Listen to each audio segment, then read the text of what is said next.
it's Stephanie, and today I just wanted to do a video to talk about the nonfiction books I read in 2016, which is not a lot, so lucky for you guys, this is going to be a very short video.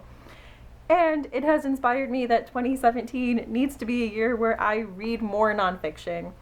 I have come to discover that nonfiction doesn't need to be as dry and boring as I had thought that it was going to be. You know, if you find interesting subjects that you care about and interesting memoirs, you know, it doesn't have to be as dry and boring as I think nonfiction gets a rep for being. Out of like the almost 90 books I read this year, 5 of them were nonfiction.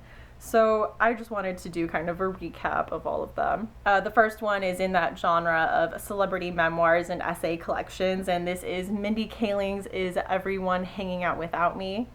I had read Mindy Kaling's newer book a few years ago, Why Not Me?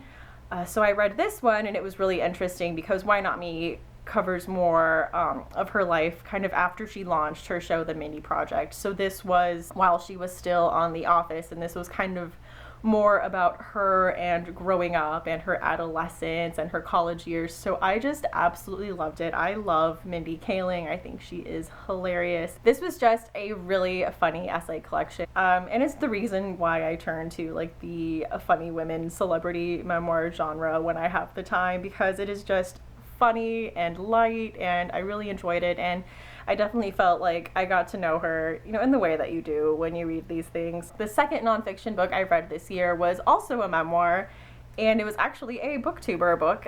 It was Dan Martin's Operation Cure Boredom. This is his memoir of his time in the Air Force when he was a young man. The stuff that he talks about, he is just crazy. The stories are just so off the wall and funny, and I will link his channel down below. And if you watch his channel, you just know that he's a funny guy, and this was a really funny book. It reminded me a lot of Dave Sedaris. You know, really interesting, and the stories were just written well and had a little bit of sarcasm strewn throughout. It was just very enjoyable. The third book I read, I listened to an audiobook, and this was Rabid by, I can't remember, that'll be linked down below. But this was a history of rabies, so it was like a cultural history and scientifically about the virus, and it was just very interesting because I think that's something we tend to think of like, oh, that got eradicated a long time ago, but you know, there still are cases of it today, and it is a disease that when you start exhibiting symptoms, it's basically too late for you. So it was just going just through different recent cases and medical advances that have been made that have been maybe really controversial, and there's not proof that they work every time. So the science is still up in the air about rabies, and you know, it's definitely an issue worldwide. So it was very interesting. So it was just absolutely fascinating to listen to this book. I had never read or picked up a book about a disease, but it definitely piqued my interest, so definitely recommend that one.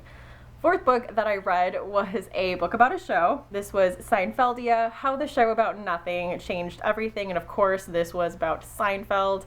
And it was so great because she really went in and got the behind the scenes story. She got who these characters were based off of, and just really interesting anecdotes, and why Seinfeld had such a staying power. It's a show that is still referenced today. What about it was so groundbreaking for the time, and it was just absolutely fascinating. If you are a Seinfeld fan in any way, I suggest reading this book because there are just some things, I think especially who certain characters are based on, and then there was one that was actually linked to a famous author, so I thought was really interesting, so I definitely suggest checking it out. It was really short, a really quick read, really interesting. And then the last book I read was for nonfiction November. There was supposed to be more of them, but November was just a blech month. I read Ghostland by Colin Dickey. It was Ghostland, An American History in Haunted Places, which of course is a book that I would pick up. So it's part travelogue,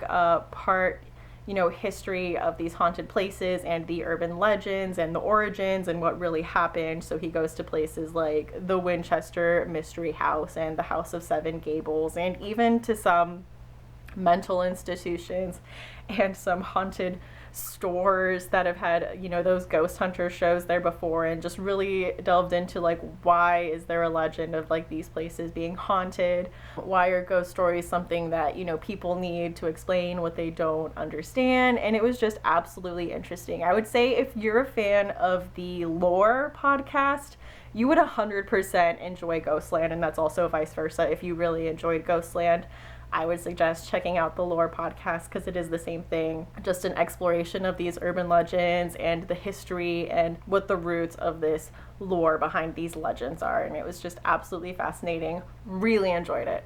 So anyway, guys, that was all the nonfiction books I read this year. I am hoping that next year will be a lot longer than this. Definitely hoping next year is a bigger nonfiction year than this year.